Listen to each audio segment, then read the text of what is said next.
ya kalau nggak salah. 2016 dia buat layang-layang terbesar, layang-layang Janggan. Ya, Naga Raja ya. Iya. Pasti ya, layang-layang itu menjadi salah satu atraksi wisata khusus di Bali. Since festival pertama yang kita buat itu ternyata adalah pertama di dunia, dan kemudian itu memicu kegiatan virtual lainnya di Bali. Oke. Virtual kedua, saya buat yang kedua. Beliau datang, ikut masuk di dalamnya sebagai sebuah peserta lain. Wah, ada wali kota yang masuk ke dalam frame. Iya, beliau nontonin aja. Oh, seru. Yang lain naikin layangan tegang. Tapi that's the real. Paling parah itu Bella ketika 2020 salah satu dari korban yang kena tali layangan itu meninggal.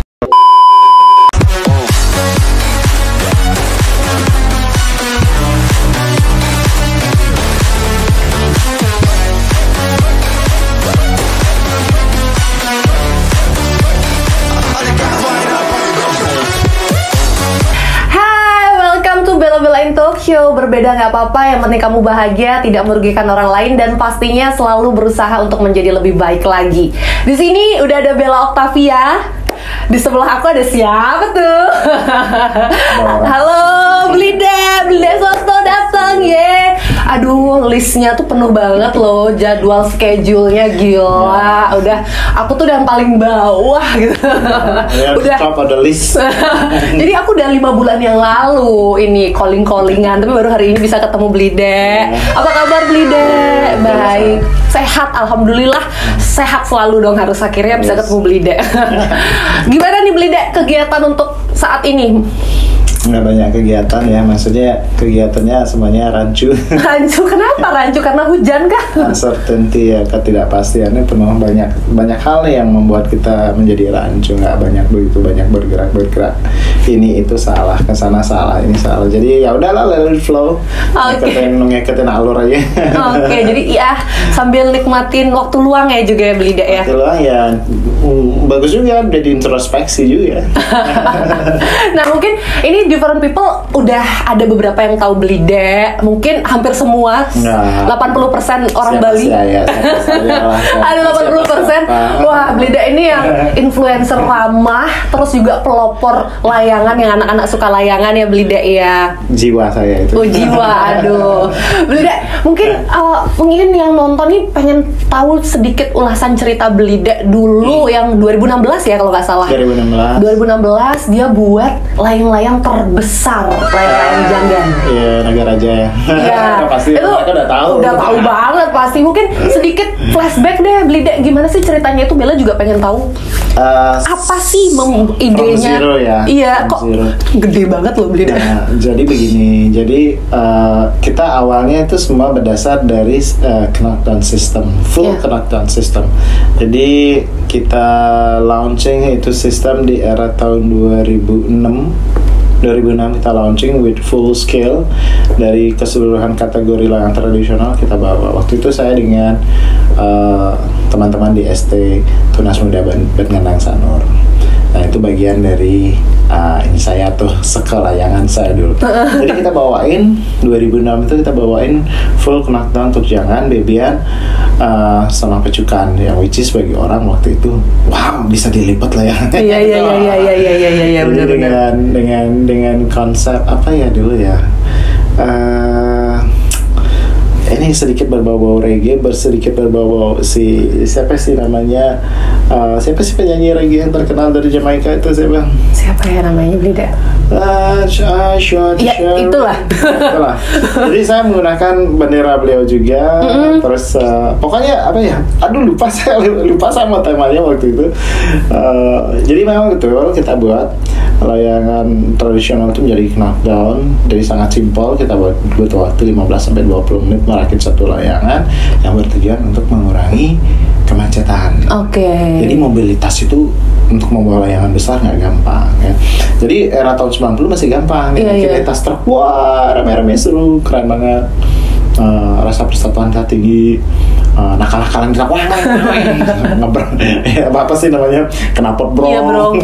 Wah bendera, kayaknya udah ya sedikit arogan juga waktu masa-masa kecil. Nah kalau ini enak ya, bisa dilipat-lipat gitu. Dan waktu itu saya berpikir, dan kebetulan dapat tantangan juga untuk how to fold the kites, gimana caranya untuk membuat simplicity yang simple. 2006 kita launching. Dan ternyata wah reaksi orang wah bisa lah ya biar bisa, tapi memang betul masih jauh dari sempurna, butuh waktu untuk 1-2 tahun untuk menemukan sistem yang sudah teraplikasikan sekarang di seluruh layang-layang. Dan kemudian 2016 itu menjadi puncaknya. Nah ketika itu saya berpikir kenapa ini akan diaplikasikan 100% di seluruh jenis layang-layang, kurang lebih butuh waktu 1 dekade 10 tahun, dan tetap betul 2016 puncaknya 100% layang-layang itu full knot-down system. Jadi tidak ada kemacetan yang dibuat oleh layang-layang lagi. Jadi orang kan selalu menyudutkan industri pariwisata nih, terus orang PHRI, Persatuan Hotel Restoran Indonesia baik di Denpasar. Orang juga menyudutkan wah gara-gara layangan bikin macet. Tapi kita jawab, kalian ya layang-layang itu menjadi salah satu atraksi wisata khusus di Bali since 2012 lah itu kurang lebih itu keren banget. Dan 2016 berdasar dari itu terus ngumpul-ngumpul mas saudara-saudara 2015 pas bagaimana jika kita buat layangan super size, bisa nggak sih? Wah ribet kan dulunya sih sudah buat 2011 sih sudah buat cuman karena nggak ketemu bahan logistiknya kita perkecil, melihat juga lapangan Mertasari tempat home base kita juga nggak mungkin deh kalau dibuatin yang besar yang super panjang kita yang susah gitu. Nah kita perkecil tetap aja gede 8,5 meter. Akhirnya udah buat kita coba deh yang gede gitu. 2015 loh ya itu baru planning terus, dan ketika 2016 terwujudkan. Realisasikan akhirnya Blide. Waktu 5 bulan untuk dari from zero, untuk dari milih bambu sampai jadi. Wow, 5 bulan lumayan ya Blide. Tuh mungkin yang kita nge-flashback dulu, mungkin different people ataupun yang lagi nonton sambil minum. Iya silahkan. Mungkin agak berpikir gimana ya ceritanya dulu, agak lupa beberapa tahun yang lalu ya. Lupa, jelas pelakunya jelas gak bakal lupa different people. Nah Blide, ngomongin sekarang tentang layangan dan sekarang juga lagi musim angin Blide, jadi banyak yang layangan. Gimana menurut Blide perkembangan layangan di Bali? Tapi sekarang lagi pandemi nih.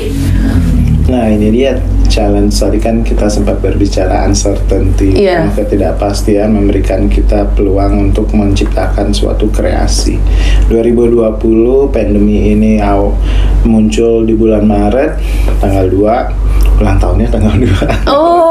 Curhat ya. Masuk ke Indonesia diumumkan Pak Jokowi.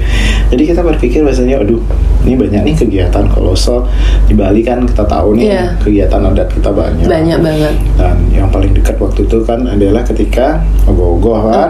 Waduh, saya ngeri juga. Terus melihat video-video di Wuhan ngeri juga nih apa yang terjadi, dan kita persiapan saat tanggal 3 ikut meeting mitigasi di Denpasar untuk gimana sih mitigasi yang benar untuk penyebaran COVID ini di era 2020. Wah, pokoknya aturan seperti ini begini banyak. Susah bergerak. Stop akhirnya ditunda, dan 2 kali penundaan kan yang sampai 2021. Nah, di layang-layang. Terus ketika itu bulan April datanglah teman-teman dari sebuah akun berita, mereka anak-anak muda gitu yang baru juga membuat usaha di bidang akun portal berita di Instagram. Terus datang nelfon saya, bisa dong ngobrol Bli. Bisa dong ngobrol Pak. Jangan panggil Pak, panggil aja Bli, saya pernah dipanggil Bapak, tua banget ya, tua. Jua muda tetap. Terus kita ngobrol di mana, di pantai. Kan pantainya tutup Bli, oke. Bingung. Passwordnya pakai nama saya, masuk sama beliau. Oke, masuk. Nah di sana kita ngobrol panjang lebar tentang persis pertanyaannya seperti ini. Apa yang akan kita lakukan di dunia lain-lain. Itu saya bilang karena saya melihat presidennya waktu itu meeting dengan Zoom virtually. Kita buat lama yang ada virtual. Seriously bisa? Kenapa enggak? Kode +62 tuh orang canggih-canggih loh. Iya benar. Cepat sekali aplikasi untuk teknologi. Jadi waktu itu saya putuskan untuk membuat sebuah virtual, layangan virtual. Jadi itu kesannya aneh banget. Terus Terus di apa namanya ada PSBB lah, dulu kan namanya PSBB. PSBB nggak boleh keluar rumah segala macam. Jadi kita buat lomba layangan rumahan gitu loh, dan secara kita hosting melalui media center kita waktu itu, yang which is kantor saya udah dibongkar dulu karena ada yang mau renovasi. Dan sampai sekarang belum terwujud, jadi nggak punya kantor sama bingung kayak mau podcast gimana nih saya. Akhirnya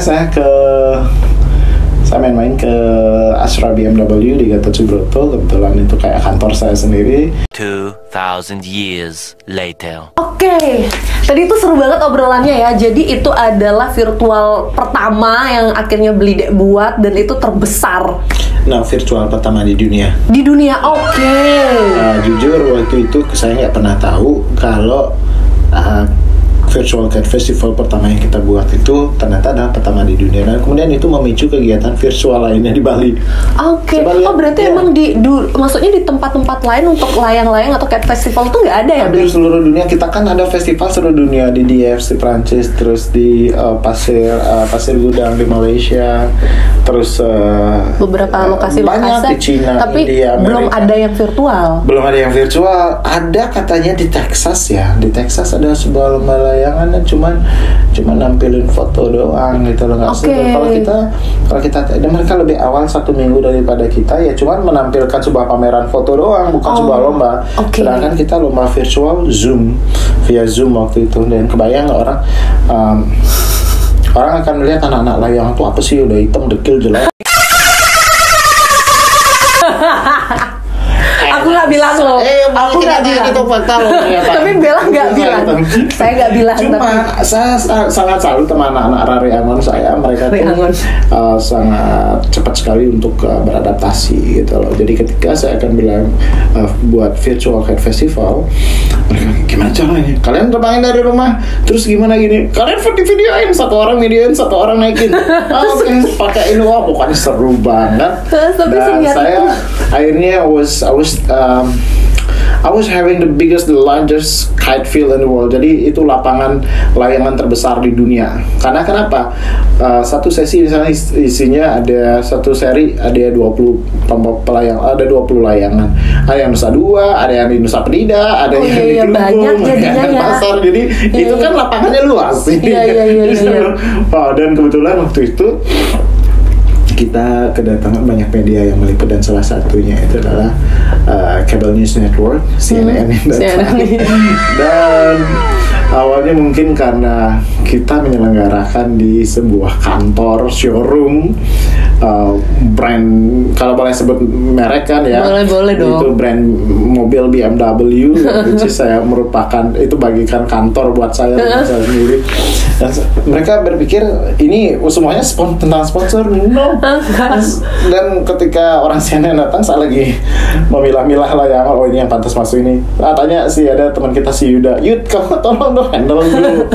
Wah, akhirnya ditanya ke Yuda, kenapa menyelenggarakan di sini? Iya. Ya karena kadenya nggak punya kantor di sini udah dibongkar. Jadi kita bingung nih, bersyukur kita kasih tempat, pinjam wifi segala macam ini itu. Akhirnya nggak tahu tiba-tiba mereka memutuskan untuk breaking news. Keren banget kan? Iya, benar. Menyela berita-berita yang lain juga breaking news. Oh my god. Orang-orang masih mikirnya wah ini ada sponsor atau gimana, padahal enggak ya Beli. Ya emang kita modalnya Rp0. Wow, keren banget ya Beli. Tapi Beli, penilaiannya gimana dong? Maksudnya jadi karena itu virtual beda agak dengan lebih offline, susah kan? Jadi saya serahkan seluruh emosi ini ke netizen. Jadi saya seleksi mana yang kurang lebih bagus. Dari misalnya dari waktu itu ada 150 peserta tuh. Wow, banyak banget. Dikit lah segitu sebandingin sekarang ya. Maksudnya era-era itu udah gede banget gitu. Saya pilih start 50, saya seleksi dari foto dan video yang mereka kirimkan. Tes, oh ini bagus, dan kita lihat on virtualnya di Zoom itu mereka terbangnya gimana? Oh ternyata bagus. Kalau di fotonya dia udah bagus, terbangnya bagus, oke, masuk ceklek, jadi kepilih start 20-an yang terbaik. Dari 20 terbaik itu saya serahkan ke netizen. Terus saya berdasarkan view and likes. Iya. Aja, dan mereka berinteraksi, wah seru dong, kayak dia grup WhatsApp-nya, tolong dong, like dong, bla bla bla. Terus ada yang banjarnya, STT-nya rame jadinya ya. Itu entertaining banget di awal-awal. Itu bagian yang sangat entertaining di dalam keterbatasan. Ya. Nah, saya ngomong dengan Bapak Wali Kota Denpasar, mantan Pak Raimantro. Saya bilang, Tuh Haji, saya buat acara gini. Saya udah buat keramaiannya di mana? Orang di rumahnya naikin layar. Iya, benar-benar. Akhirnya di virtual kedua, saya buat yang kedua. Beliau datang, ikut masuk di dalamnya sebagai peserta lain. Wah, ada wali kota Denpasar masuk ke dalam frame. Iya, beliau nontonin aja. Oh, seru. Yang lain naikin layangan tegang. Tapi that's the real things. Ya, keren banget ya Beli ya. Semua bisa ketika dalam sebuah keterbatasan manusia, terutama saya percaya sekali orang Bali, teman-teman kita di sini orang-orang kreatif. Iya. Yang muncul ide-ide kreatif. Dan saya dan teman-teman yang lain suka sekali menampung ide-ide kreatif tersebut dalam kemudian kita endorse dalam akun-akun sosial kita for free. Oke. Wah, keren banget. Menghilangkan sisi humanity. Asik, kebahas juga nih. Ini di belakang kita bahas humanity nih. Nah, Beli, Bella ada pertanyaan menarik nih, Beli. Ya, aku gini aja santai. Iya, santai dong, Beli. Iya, kita kan anak pantai. Anak pantai harusnya di pantai. Aku justru ada pertanyaan buat host nih, si Bella. Kenapa saya? Sih colornya ini it's so unique gitu loh, dengan ada colorful gitu. Iya kan? Iya. Terus ini apa namanya dulu? Kubik. Ya aku nggak bisa main dari laptop pecah-pecah. Karena memang kita hidup tuh harus berwarna, Beli, ya nggak? Rainbow is beautiful. Iya kan, jadi warna-warni, apalagi warnanya bener-bener colorful biar kalau bahagia. warna aku ngeluarin warna rambut. Ya. Baru ya di Instagram saya sudah nontonin loh. aduh, Beli, lanjut lagi nih. Yes. Ini pertanyaannya adalah yang menarik adalah kenapa memilih layangan, Beli? Emang karena hobinya Beli layangan kah atau gimana? It's my soul, itu jiwa saya di sana. Oke. Ya, ini kembali ke dalam sejarah. Lomba layang-layang pertama itu era tahun 1978-79 berawal dengan PKB, Kesenian Bali, diprakarsai oleh putra terbaik Bali, gubernur terbaik Bali, Ida Bagus Mantra. Dia yang mencetuskan hal tersebut dan masih berlangsung sampai sekarang. Saya berterima kasih banget beliau dengan Ida Betara ya. Ide-ide dalam preservasi budayanya luar biasa. Dan saya nonton itu era tahun 80 kali kedua ya. 82 tahun setelah penyelenggaraan baru saya nonton di usia 6 tahunan lebih ya. Dan itu dia suka ya. Waduh, saya jatuh cinta, dan kebetulan keluarga juga kite makers, jadi udah mendarah daging gitu. Dan juga kayak layang-layang itu kayak satu soul sama Beli, kayak bebas. The funniest thing yang paling saya suka itu adalah ketika saya doing business trip kemarin ke Jakarta nih. Orang mungkin akan berbicara hobi. Kalau hobi saya banyak. Ya layangan jiwa saya, atau saya suka otomotif pasti, saya suka mancing ya dong. Banyak ya. Nah terus ketika orang bertanya, ada aja pertanyaan-pertanyaan dari teman-teman yang ya kalau udah di ibu kota kan gaulnya beda. Iya. What are you doing? Bla bla bla. Aku kiting. Dipikirnya main golf. Saya bilang, I don't like golf. Saya nggak malu bilang kalau teman-teman saya semuanya main golf ya. Diajakin main golf nggak bisa, nggak suka. Lu gua ajak mancing gimana? Wah nggak males lah, panas lah, apa bedanya lah. Iya sama. Nah terus ketika saya bicara, saya suka main layang. Tahu kan ekspresi orang gitu dong, ngerti banget. Asal langsung ambil HP, this is my cat, ini lo layangan saya. Gede banget. Jangan suka underestimate. Iya. Orang berpikirnya kayak layangan itu kayak yang kecil-kecil ya, kata aduan gitu. No. Dulu iya, tapi not now. Gitu. Jadi itu ya mungkin karena jiwanya dan emang asik asik banget ya beli. Nanti mungkin diajak saya ya sekali-kali ya layangan Ya, bareng. ada kita namanya pelayang perempuan Bali diperkasai salah satunya oleh sahabat saya Putu Nurhayati. Oke. Disebut dengan Sri Kandi ya. Oh, Sri Kandi. Layangan Sri Kandi itu perempuan semua. Wah. Iya, serius. Nanti Bella akan ikut ya. Boleh. Seriously. Iya, oke. Ya nanti jam 6, jam 7 lah malam. Cari aman dikit. Aduh, obrolan kita makin menarik nih Deeper People. Masih banyak lagi yang mau Bella tanya sama Dek Soto di sini. Tapi jangan kemana-mana, tetap di Bella Bella Talk Show. A few moments later. Kita masih ngebahas tentang layang-layang. Nah, mungkin tapi beberapa part atau mungkin beberapa orang berpikir layang-layang tuh mengganggu atau nggak ada benefitnya. Mungkin ada nggak sih yang misalnya bisa berikan sama different people ataupun siapa yang nonton, ternyata layang-layang ini ada keuntungannya loh. Oh, banyak banget. Apa tuh beli dek? Selain emang hobi dan suka ya? Dari sisi hobi itu akan memberikan keuntungan, ada dua, keuntungan finansial ya, kemudian benefits untuk meningkat imun karena bagian dari hobi. Jadi ketika dia bermain layang-layang itu happiness levelnya naik, itu otomatis imunnya juga naik. It's all about the immune. Dalam situasi seperti ini imun yang ditimbulkan akibat happiness itu adalah the most and the ultimate medicine. Itu udah pasti karena kita nggak stres. Kalau kita stres, otomatis imun kita turun dan itu gampang banget buat sakit. Jadi selama ini belum ada klaster layang-layang yang disebut oleh media untuk penyebaran dari COVID-19 ini belum pernah ada. Belum pernah saya dengar layang-layang dan pantai dan di petani itu belum pernah ada. Kuat-kuat semua ya beli dek. Ya. Terus dari sektor finansial, layang-layang itu kemarin waktu pandemi, dan sekarang pun masih pandemi, di era virtual 2020 itu memberikan dampak ekonomi yang luar biasa, terutama di Denpasar. Nah, ketika saya cetuskan untuk virtual kite festival, saya pilih layang celepuk. Tahu yang cepuk nggak sih? Celepuk yang warna-warni itu ya. Terus ketika itu saya ditanyakan sama anak-anak akun portal berita itu, apa beli? Saya maunya layang celepuk. Kenapa pilih celepuk? Satu, dia gampang terbang dari rumah. Kedua, layangan itu bisa indah banget karena bisa diwarnain di airbrush atau di cutting. Terus ternyata setelah apa yang saya putuskan itu memberikan dampak ekonomi yang luar biasa. Tukang layangannya ada, tapi orang tukang layang belum tentu bisa ngewarnain. Dan ketika waktu itu banyak sekali teman-teman yang berprofesi sebagai tukang tato, mereka nggak dapat clients karena tulisan tutup. Ya, mereka berubah menjadi mentato layangan dengan airbrush.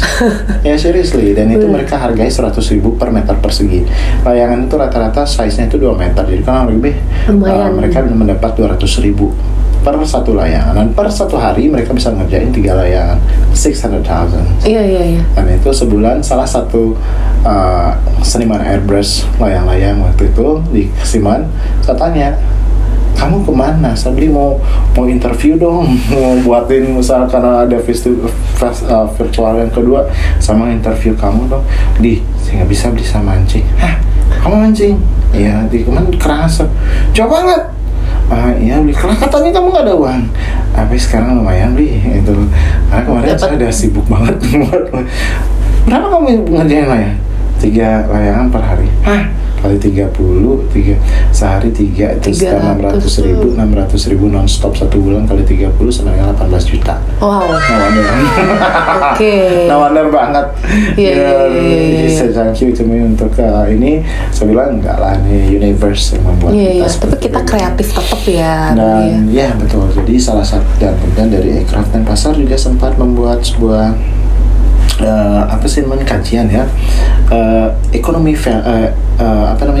value yang dihasilkan selama oleh kegiatan layang-layang ini, khususnya di Celupuk itu selama 4-5 bulan era dari 2020 itu menghasilkan economic value senilai 20 miliar. Wow.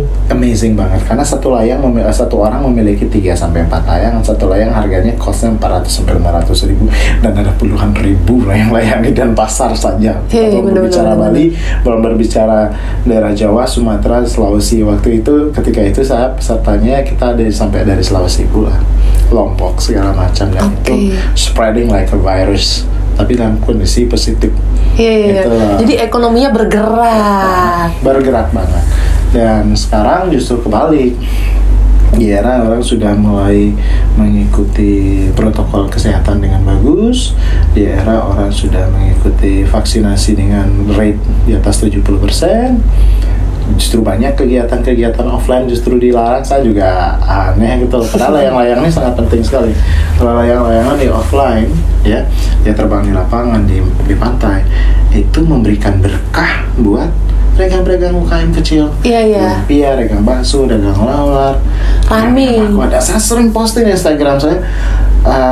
Karena saya sempat nangis posting ketika teman saya belanja beli aqua.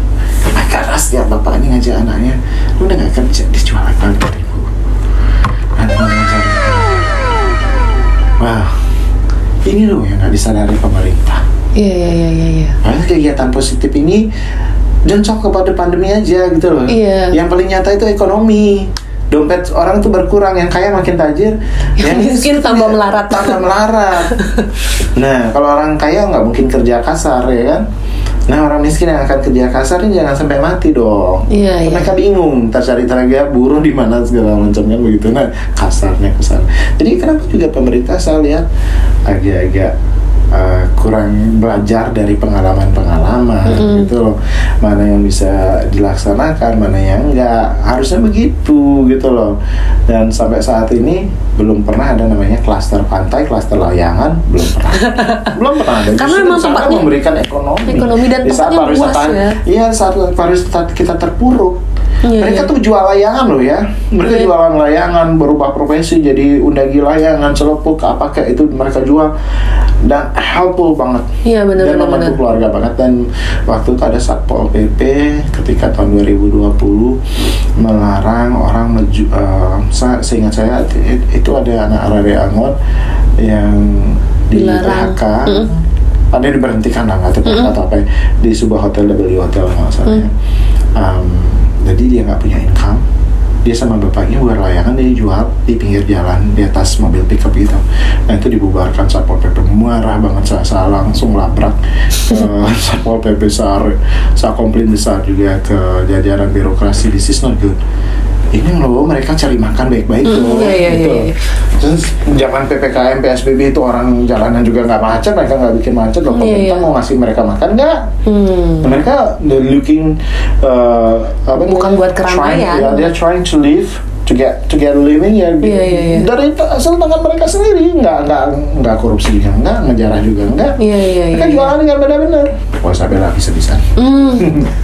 Tapi memang sekarang harus lebih melek dan kita bisa lihat perspektif yang benar tuh kayak gimana sih ya gitu kali beli dia ya, karena kan memang itu jualan layangan tidak bermaksud untuk buat keramaian dan emang ada 1.000 orang mau beli layangan. Exactly, itu dia. Pun kalau 1.000 layangan orang mau beli itu di ruang tertutup, ruang terbuka dan emang pantai itu luas banget. Jadi kayak buat Bella saya sampai keliling pantai, dagang-dagang tipat saya ternyata nih. Bu nama salah satu penjual tipat di Notosari, rujaknya enak banget. Karena nggak ada layangan, nggak bisa jualan deh. Iya, siapa yang mau untuk datang ke pantai bener-bener selain menikmati pantai ya? Beliau cuma dapat jualan 30.000 sehari. Cuma, oh my god, berapa Bu? 30.000. Belum lagi modal dan untung. Waduh, pusing nangis ya, bener-bener menangis ya. Tapi berarti benefitnya banyak banget untuk layangan nih di para people. Jadi bukan hanya kita melihat dari perspektif negatif aja ya belinya ya. Dianggap dulu buat macet, terus jatuh ke rumah segala macam.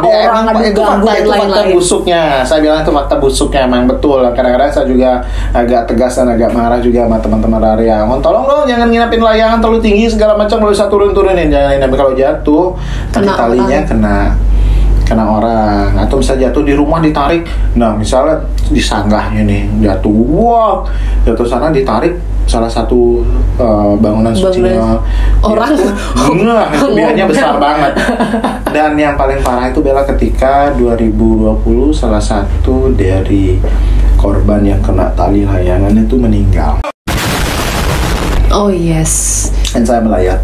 Dan saya tidak pernah tahu siapa beliau korbannya. Saya pernah tahu dari sosial media. Beliau menabrak, terkena tali layang, berusaha melepas tali layang dan menabrak alat berat yang di pinggir jalan. Dan terjatuh, maaf, luka cedera kepala berat dan tidak mendapat pertolongan. Oh jadi itu juga jadi PR untuk seorang influencer ya. Kita tidak harus apa ya 100% jujur.